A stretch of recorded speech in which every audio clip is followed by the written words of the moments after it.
Presto.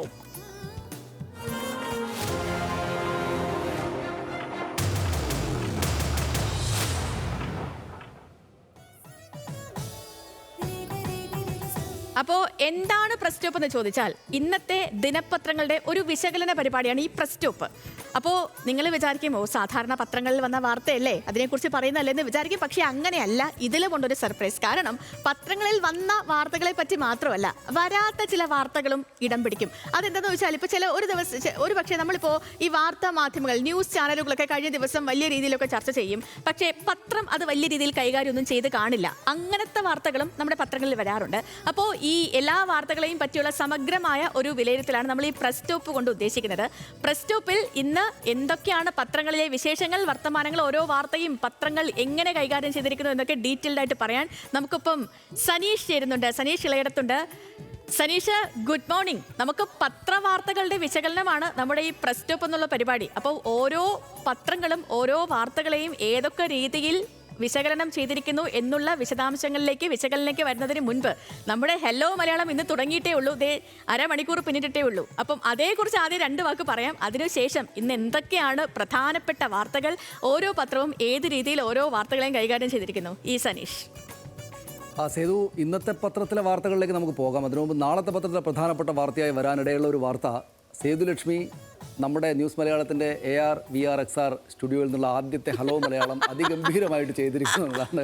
നാട്ടുകാരൊക്കെ പറഞ്ഞു തുടങ്ങിയിട്ട് ന്യൂസ് മലയാളത്തിൻ്റെ AR/VR/XR സ്റ്റുഡിയോ ഗംഭീരമാണ്. അതിന് നിന്നുള്ള സേതുലക്ഷ്മിയുടെ ഹലോ മലയാളം പെർഫോമൻസ് വളരെ നന്നായിട്ടുണ്ട് എന്ന് ഞാൻ ഇത്രയും നേരം അത് കണ്ടുകൊണ്ടിരിക്കുകയായിരുന്നു. വളരെ പഴുതുകളടച്ച് വളരെ മനോഹരമായിട്ട് രാവിലെ ഇത്രമാത്രം ഡാർക്ക് വാർത്തകളുള്ള ഒരു കാലത്ത് അത്തരം വാർത്തകളിലേക്ക് പോകേണ്ടുന്നൊരു ദിവസം, പക്ഷേ അതിമനോഹരമായിട്ട് ആളുകളെ പോസിറ്റീവായിട്ട് ചിന്തിക്കാൻ പ്രേരിപ്പിക്കുന്ന വിധത്തിൽ, സന്തോഷത്തോടെ വാർത്ത കാണാൻ പ്രേരിപ്പിക്കുന്ന വിധത്തിൽ വളരെ മനോഹരമായിട്ട് സേതുലക്ഷ്മി ഈ കാര്യം കൈകാര്യം ചെയ്തുകൊണ്ടിരിക്കുകയാണ്. അത് നിശ്ചയമായിട്ടും നാളത്തെ പത്രത്തിൽ ഉണ്ടാകുമെന്നാണ് ഞാൻ വിചാരിക്കുന്നത്.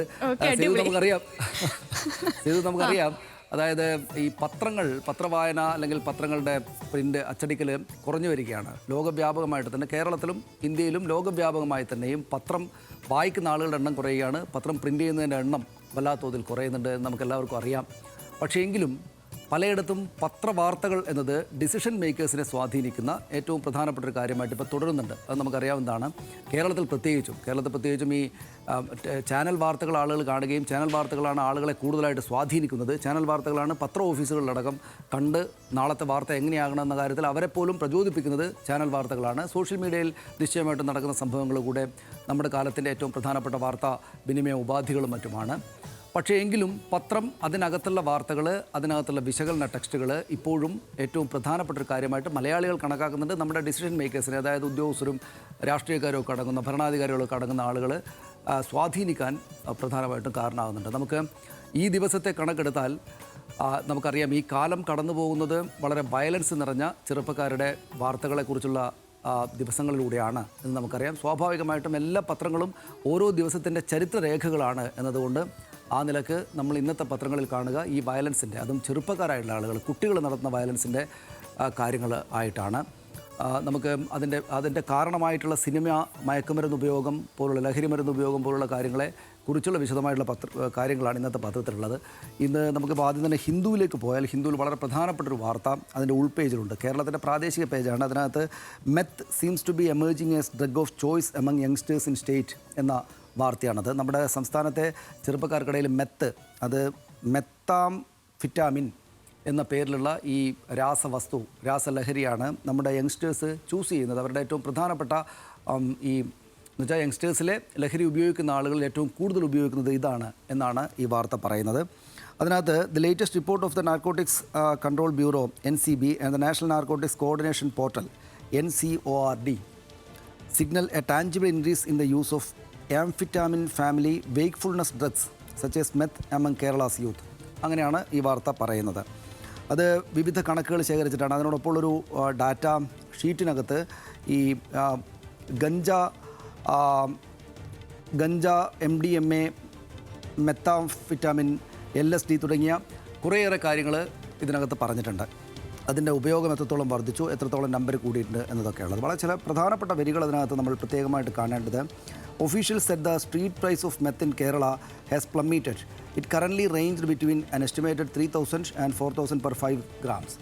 5 ഗ്രാം മെത്തിന് വില വല്ലാത്ത തോതിൽ താഴ്ന്നിട്ടുണ്ട് മുൻകാലങ്ങളിൽ നിന്ന് വ്യത്യസ്തമായിട്ട് എന്നാണ് ഇതിനകത്ത് പറയുന്നത്. അതുകൊണ്ടാണ് ഈ ചെറുപ്പക്കാർ കൂടുതലായിട്ട് ഇപ്പോൾ ഈ മെത്ത് ഉപയോഗിക്കുകയും മറ്റും ചെയ്യുന്നത് എന്നൊരു സൂചന ഈ വാർത്തക്കകത്തുണ്ട്. വളരെ പ്രധാനപ്പെട്ട മറ്റൊരു കാര്യം, നമ്മുടെ സംസ്ഥാനത്ത് ഈ ചെറുപ്പക്കാർക്കിടയിൽ മെത്ത് ഉപയോഗിക്കുന്നതിൻ്റെ അളവ് വല്ലാത്ത തോതിൽ കൂടുമ്പോഴും നമ്മുടെ ഇവിടെ പ്രൊഡക്ഷനൊന്നും നടക്കുന്നില്ല. പ്രൊഡക്ഷൻ നടക്കുന്നത് എവിടെയാണെന്ന് വെച്ചാൽ in 2023 the NCB busted 2 meth labs and within quotes in Hyderabad. The NCB's seizure of meth increased several fold from 431 kg in 2019 431 kilogram ആയിരുന്നത് 2023 3406 കിലോഗ്രാമായിട്ട് വർദ്ധിച്ചു എന്നാണ് ഈ വാർത്തയിൽ പറയുന്നത്. ഹൈദരാബാദിലും അതുപോലെ തന്നെ മറ്റു ചില സംസ്ഥാനങ്ങളിലും ഈ ഇതിൻ്റെ രാസലഹരി, കുട്ടികളെ വല്ലാത്ത തോതിൽ ബുദ്ധിമുട്ടിലാക്കുന്ന രാസലഹരി നിർമ്മിക്കുന്ന കേന്ദ്രങ്ങൾ ഉണ്ടായിട്ടുണ്ട് എന്നതാണ് അതിലെ ഏറ്റവും പ്രധാനപ്പെട്ട കാര്യങ്ങളിൽ ഒന്ന്. നമുക്ക് നമ്മുടെ മലയാളം പത്രങ്ങളിലേക്ക് വന്നാൽ എനിക്കൊന്നു മാതൃഭൂമിയുടെ ഫ്രണ്ട് പേജിൽ വളരെ പ്രധാനപ്പെട്ട വലിയ വാർത്തയുണ്ട്. ലഹരി മൃഗം എന്ന ഒരു ഹെഡ്ലൈനിൽ അത് 2 മാസത്തിനിടെ 63 കൊലപാതകം നടന്നു എന്ന കണക്ക് നമുക്കെല്ലാവർക്കും അറിയാവുന്ന കണക്ക്. പ്രത്യേകിച്ചും സേതു മിനിക്കോ അടക്കമുള്ള ഈ ടെലിവിഷൻ ന്യൂസ് ചാനലുകളിൽ വർക്ക് ചെയ്യുന്ന ആളുകൾക്ക് അല്ലെങ്കിൽ സാധാരണ ആളുകൾക്കൊക്കെ ഈ നമ്പർ പെട്ടെന്ന് ഓർമ്മ വന്നില്ലെങ്കിൽ നമുക്കെല്ലാവർക്കും അറിയാവുന്ന കണക്ക് ഇതിനകത്തുണ്ട്. 63 കൊലപാതകമാണ് 2 മാസത്തിനിടെ നടന്നത്. അതിൽ പാതിയിലും ലഹരി ബന്ധമുണ്ട് എന്ന പ്രധാനപ്പെട്ടൊരു വാർത്ത മാതൃഭൂമി കൊടുത്തിരിക്കുന്നു. 50 എണ്ണവും വീടുകളിലോ ഉറ്റവർക്കിടയിലോ നടന്നത് എന്താണ്. അതായത് ഈ വാർത്ത പ്രത്യേകമായിട്ട് നമ്മളെടുത്ത് പരിശോധിക്കാൻ സാഹചര്യം വരുന്നത് ഇത് ഇപ്പോഴത്തെ ഈ കൊലപാതക പരമ്പരകളുടെ ലഹരി ഉപയോഗത്തിൻ്റെ പ്രധാനപ്പെട്ട ചില കാരണങ്ങളും ഘടകങ്ങളും ഇതിനകത്ത് വളരെ തലക്കെട്ടിനകത്ത് തന്നെ നമുക്ക് കാണാം എന്നതാണ്. അതായത് 63 മാസത്തിനിടെ കൊലപാതകം നടന്നിരിക്കുന്നു 63 എണ്ണം, 2 മാസത്തിനിടെ 63 കൊലപാതകം നടന്നിരിക്കുന്നു. അതിൽ പാതിയിലും ലഹരി ബന്ധമുണ്ട്. അതിൽ 50 എണ്ണവും വീടുകളിലോ ഉറ്റവർക്കിടയിലോ നടന്നതാണ് എന്ന വിവരവും കൂടെ വന്നിരിക്കുന്നതാണ് ഏറ്റവും പ്രധാനപ്പെട്ട കാര്യം. അതിനകത്ത് വലിയ കണക്കുകളൊക്കെ ഉണ്ട്, അത് മുഴുവനായിട്ട് ഞാൻ വായിക്കുന്നില്ല. 50 കൊലപാതകങ്ങൾ വീടിനുള്ളിൽ നടന്നതോ സുഹൃത്തുക്കളുമായുള്ള വഴക്കിനെ തുടർന്നുണ്ടായതോ ആണ് എന്ന് അതിനകത്ത് പറയുന്നു. രക്ഷിതാക്കൾക്ക് ജാഗ്രത വേണം എന്ന വിവരങ്ങളടക്കമുള്ളവ അവിടെയുണ്ട്. അതിൻ്റെ കണക്കുകളെല്ലാം അതിനകത്തുണ്ട്. അത് നമുക്ക് ആ നിലക്ക് പരിശോധിച്ച് മറ്റു പത്രങ്ങൾ കൂടെ പോകാനുള്ളതാണ്. നമ്മൾ പകുതി വെച്ച് അവസാനിപ്പിച്ചിരുന്നു നമ്മുടെ പ്രസ് സ്റ്റോപ്പ്. സനീഷ് ഇളയടത്ത് തുടരുന്നുണ്ട്. നമുക്കിപ്പോൾ സനീഷ് ഇടയ്ക്ക് ആ പ്രതിഷേധം വന്നു ഈ ഷഹബാസിന്റെ മരണവുമായി ബന്ധപ്പെട്ട്, അതുകൊണ്ടാണ് MSF പ്രതിഷേധം വന്നതുകൊണ്ടാണ് അതിലേക്ക് പോയത്. തുടരാം സനീഷ്. നിശ്ചയമായിട്ടും സേതു, നമ്മൾ ഈ ഏത് വാർത്ത പുറത്തു വന്നാലും പത്രം വായന അപ്പം നിർത്തിയിട്ട് ആ വാർത്തയിലേക്ക് നമ്മൾ ശ്രദ്ധിക്കണം എന്നതാണ് നമ്മൾ അതിനകത്തൂടെ കൊടുക്കാൻ ഉദ്ദേശിക്കുന്നൊരു സന്ദേശം. ഇത് ഈ മാതൃഭൂമിയെക്കുറിച്ചാണ് ഞാൻ പറഞ്ഞത്. മാതൃഭൂമി വളരെ വിശദമായിട്ട് തന്നെ ഈ കാര്യത്തിൽ ഒരു ചിത്രത്തോട് കൂടിയിട്ട് ഫ്രണ്ട് പേജിൽ അങ്ങനെ ഈ ലഹരിയും കൊലപാതകങ്ങളും തമ്മിലുള്ള ബന്ധത്തെക്കുറിച്ച് വിശദമായി തന്നെ പറഞ്ഞിട്ടുണ്ട്. നമുക്ക് വേഗത്തിൽ ഒരുപക്ഷെ ബാക്കി കൂടെ തീർക്കാം. മലയാള മനോരമയിലേക്ക് വന്നാൽ മനോരമയിലും ഈ ലഹരി, കൊലപാതകം, കുട്ടികൾക്കിടയിലെ വയലൻസ് പ്രധാനപ്പെട്ട വാർത്തയായിരുന്നു. മനോരമ അവരുടെ സവിശേഷമായിട്ടുള്ള ചില കയ്യൊപ്പ് വെച്ചതുപോലെ അവിടെ മമ്മൂട്ടിയുടെ ഒരു ലേഖനമാണ്, ചെറുലേഖനമാണ് ആദ്യ കാര്യമായിട്ട് വെച്ചിരിക്കുന്നത്. വളരെ ചെറുതാണ്. അതിനകത്ത് അദ്ദേഹം ഈ അക്രമ പരമ്പരകളുടെ വാർത്തകളുടെ നടുക്കത്തിലാണ് നാം എന്ന് പറയുന്നു. കുട്ടികളോട് അരുത് കുഞ്ഞുങ്ങളെ എന്ന് അദ്ദേഹം പറയുന്നു. അദ്ദേഹം സ്വാഭാവികമായിട്ടും നമ്മൾ ശ്രദ്ധ ആകർഷിക്കുന്നത് സ്വാഭാവികമായിട്ടും സിനിമയിലെ വയലൻസിലേക്ക് അതിൻ്റെ കാരണങ്ങൾ നീണ്ടുവന്നു എന്നത് എന്നെ വേദനിപ്പിക്കാതിരുന്നില്ല. പക്ഷേ അതുമാത്രമാണോ കാരണം? സിനിമയുടെ സ്വാധീന ശക്തിയെ കുറച്ച് കാണുകയല്ല, സിനിമ ഒരു പരിധിവരെ മനുഷ്യന് അസാധ്യമായത് സങ്കല്പിക്കുന്ന കലയാണ്. എന്നിട്ട് അദ്ദേഹം പറയുകയാണ്, ബുർജ് ഖലീഫയുടെ മുകളിൽ നിന്ന് ഡൈവ് ചെയ്യുന്ന ഒരു സംഘം ചെറുപ്പക്കാരെ നാം ഈയിടെ കണ്ടു. എന്നിട്ട് നമ്മളാരും ബുർജ് ഖലീഫയുടെ മുകളിൽ പോയി താഴേക്ക് ചാടുന്നില്ലല്ലോ.